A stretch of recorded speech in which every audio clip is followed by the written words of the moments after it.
Et nous avons à présent en ligne Madame Farida Al-Choubaichi, députée, journaliste et écrivaine, pour parler aussi de la solidité des relations de l'Égypte avec le monde arabe et aussi des positions communes aujourd'hui existantes entre l'Égypte et le monde arabe. Bonsoir Madame Farida Al-Choubaichi. Bonsoir à vous et à tous vos téléspectateurs.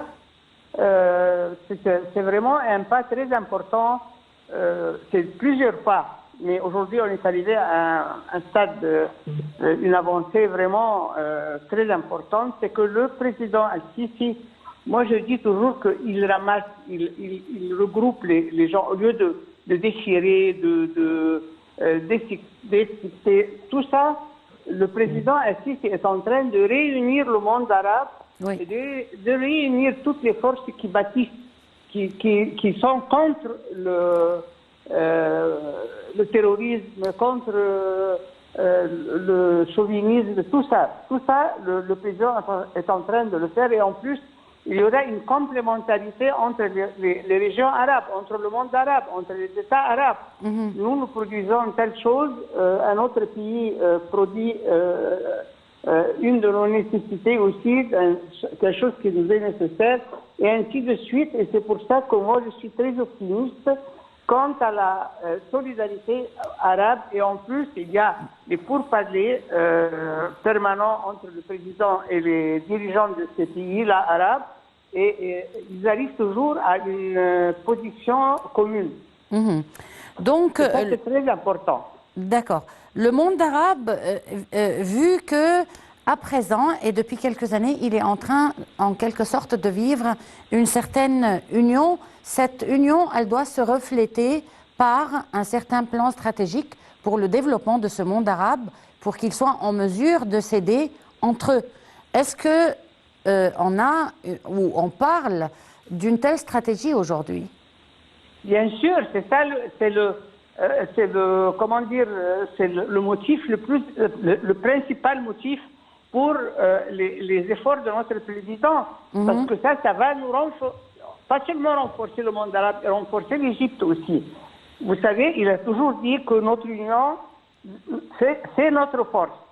Et moi, je suis convaincu de cette théorie, de cet adage. Vraiment, notre réunion et notre unité, c'est notre force. Bien sûr. Parce que vous voyez, si vous, par exemple, vous parlez tout seul avec quelqu'un qui est un peu irritant, vous allez prendre beaucoup de précautions et vous n'allez pas avoir beaucoup d'espoir. Si vous allez avec 2 ou 3 de vos collègues et vous vous présentez comme 4 personnes, il tiendra compte de tout ça. Bon, et quelle est la position du monde arabe aujourd'hui face à ce conflit russo-ukrainien qui va affecter certainement le monde arabe aussi? C'est-à-dire, bien sûr, nous serons tous affectés. Et moi, je ne comprends pas très bien comment il y a des gens qui à peu près justifient l'attitude américaine. Parce qu'on aurait pu résoudre ce problème-là en 2 mots. L'Ukraine ne sera pas membre de l'OTAN. Exactement. Et pourquoi un membre de l'OTAN aux frontières, à la porte de la Russie? Pourquoi? Ils ont peur, ils ont raison d'avoir peur, d'avoir des soucis de ce développement-là qui n'a rien à voir avec n'importe quoi. C'est-à-dire qu'il n'y a pas une seule raison qui justifie cette position américaine-là. Sauf ce que nous avons vu. Nous avons enduré les Américains durant un siècle, même pas un demi-siècle. Enfin. Et pourquoi, à votre avis, la question de l'adhésion de l'Ukraine à l'OTAN n'a pas été close? Je vous entends presque pas, Nermine. Pardon? Je ne vous entends presque pas. D'accord. Est-ce que là, vous m'entendez? Difficilement, mais ça va. Vous m'entendez mieux, là? Bon, alors, ma question... Voilà. D'accord. Oui. Ma question pour vous, c'est est-ce que la solution la plus simple, comme vous l'avez dit, était de rejeter l'adhésion de l'Ukraine à l'OTAN? Pourquoi ça n'a pas été fait? Ça n'a pas été fait parce que il y a des gens, il y a des pays qui ont intérêt enflammer la situation mondiale pour vivre, pour étendre leur suprématie, pour vendre des armes, pour faire... Il y a beaucoup de choses, c'est-à-dire que c'est pas un petit conflit. Et attention, il y a des gens maintenant, moi je comprends l'attitude de la Russie qui a eu peur d'avoir l'OTAN à sa porte. Mais il y a des gens qui ne parlent même pas, qui ne disent pas un seul mot de ce que les États-Unis ont fait en Irak, par exemple. C'est-à-dire en Irak, en Syrie, en Libye. C'est quoi ça? C'était pas des pays souverains, ils étaient aussi. Et puis ils n'ont pas constitué une menace pour qui que ce soit. Et pourquoi, à votre avis, on s'est mobilisé pour la Russie et l'OTAN et l'Ukraine, et on ne s'est pas mobilisé pour d'autres conflits, avec à leur tête, par exemple, la question palestinienne? Bien sûr, ça fait 70 ans.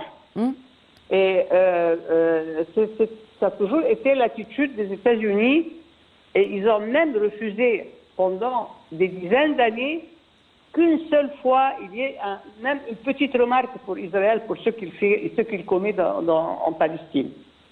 Mais je crois que le monde est en train de changer, j'espère aussi. On l'espère. À votre avis, comment va se terminer ce conflit? Va-t-il s'amplifier ou bien au contraire, on va pouvoir atténuer cette crise? Moi, j'espère qu'il y aura une solution pacifique. Parce que maintenant, comme vous l'avez dit au début, tout le monde est concerné d'un point ou d'un autre. Et là, j'espère, on attend que les pays agresseurs, vraiment agresseurs, qui ont vraiment mobilisé ce monsieur-là que nous voyons vraiment, à mon avis, c'est-à-dire ça c'est un avis personnel, il n'est pas à la hauteur d'être un président de la République, le Zelensky. Et puis aujourd'hui, il dit par exemple, nous avons vaincu les Russes, et le lendemain, il réclame des aides, on ne comprend plus rien avec lui. Oui. Madame Faïda Chobeichi, c'était comme toujours un plaisir de vous avoir avec nous. Merci pour cette intervention et on vous remercie aussi de nous avoir suivis. On se retrouve donc demain à la même heure avec une nouvelle édition de Direct et un nouveau collègue. Au revoir.